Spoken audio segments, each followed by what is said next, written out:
Assalamualaikum warahmatullahi wabarakatuh. Selamat pagi anak-anak Indonesia dimanapun kalian berada. Jumpa lagi bersama Bapak Yasin. Pada kesempatan kali ini, Bapak akan menyampaikan rangkuman materi IPS, yaitu tentang mempertahankan kemerdekaan Republik Indonesia untuk kelas 6. Nah, anak-anak, silakan perhatikan video selanjutnya.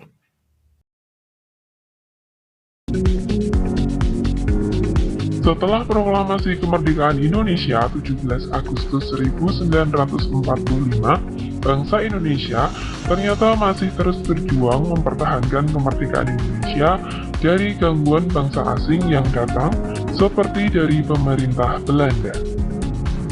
Pasukan Belanda kembali datang ke tanah air. Kedatangan disambut dengan berbagai bentuk perlawanan oleh bangsa Indonesia, sehingga sejak tahun 1945 sampai 1950 telah terjadi berbagai macam pertempuran di berbagai daerah. Nah, berikut ini adalah bentuk perlawanan fisik atau perjuangan untuk mempertahankan kemerdekaan. Yang pertama, ada pertempuran Medan Area. Yang kedua, peristiwa Bandung Lautan Api. Yang ketiga, pertempuran Ambarawa.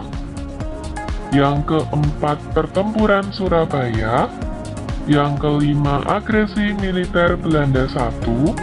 Dan yang keenam, agresi militer Belanda II. Oke, kita akan membahas satu persatu bentuk perlawanan fisik atau perjuangan dalam mempertahankan kemerdekaan Indonesia. Yang pertama, pertempuran Medan Area. Pada Oktober 1945, anggota NICA yang datang dengan alasan membebaskan tentara Belanda yang ditawan Jepang menginjak-injak bendera merah putih. Akibatnya, meletuslah pertempuran antara tentara Indonesia dan tentara Belanda. Sekutu memasang papan bertuliskan Fixed Boundaries Medan Area atau batas resmi daerah Medan pada tanggal 1 Desember 1945 secara sepihak. Akibatnya, terjadilah pertempuran yang dikenal sebagai pertempuran Medan Area. Salah satu tokohnya adalah Ahmad Thohir yang membentuk Barisan Pemuda Indonesia. Yang kedua, pertempuran Bandung Lautan Api.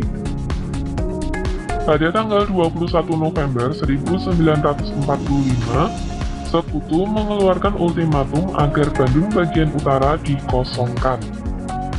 Kemudian, pada tanggal 23 Maret 1945, Sekutu mengeluarkan ultimatum yang kedua agar Bandung bagian selatan juga segera dikosongkan. Demi keselamatan rakyat, para pejuang yang dipimpin Kolonel A.H. Nasution mematuhi peringatan tersebut. Namun sebelumnya, para pejuang membumi hanguskan kota Bandung bagian selatan. Peristiwa tersebut dikenal dengan nama Bandung Lautan Api. Yang ketiga, pertempuran Ambarawa.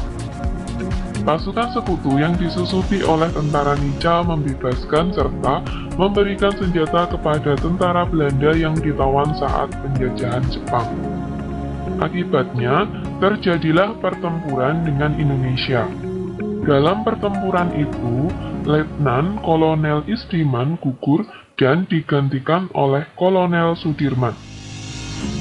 Pada tanggal 12-15 Desember 1945, terjadi pertempuran yang disebut Palagan Ambarawa, yang berakhir dengan kalahnya tentara Sekutu. Yang keempat, pertempuran Surabaya. Pertempuran Surabaya terjadi karena terbunuhnya Jenderal W.S. Malabi. Inggris mengeluarkan ultimatum untuk semua pemimpin dan rakyat Surabaya yang bersenjata harus melapor, meletakkan senjatanya, dan menyerahkan diri dengan tangan diangkat. Ultimatum tersebut ditolak sehingga tanggal 10 November 1945 terjadi pertempuran. Surabaya digempur dari darat, laut, dan udara.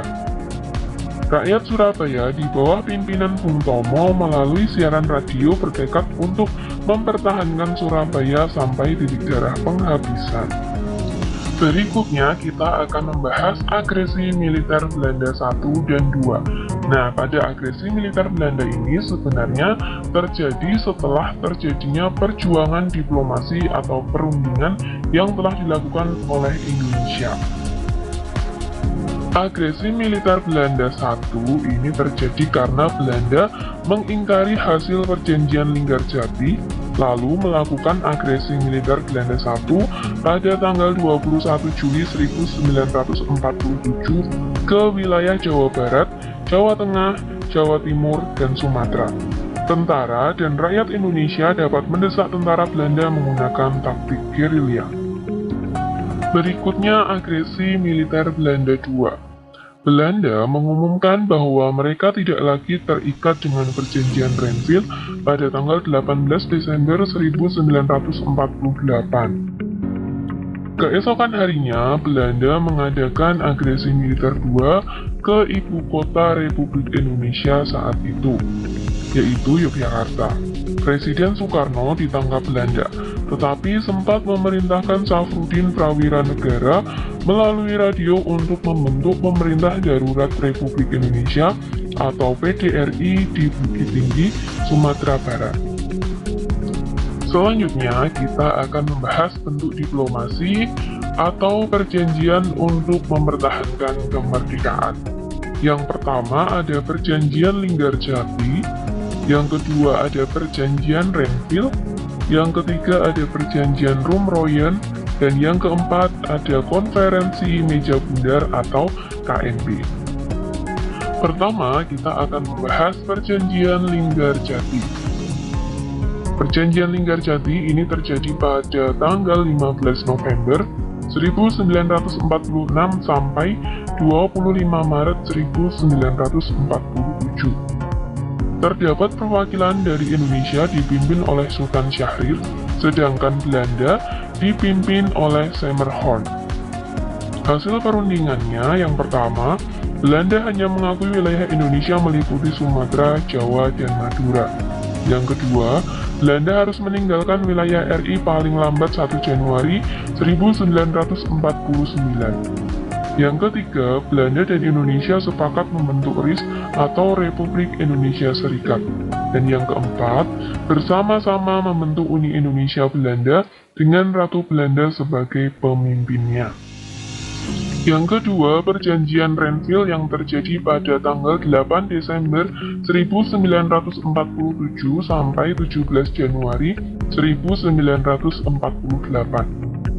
Perjanjian ditandatangani tanggal 17 Januari 1948. Wakil Indonesia yaitu Amir Syarifuddin, sedangkan wakil Belanda yaitu R. Abdul Qadir Wijoyo Atmojo.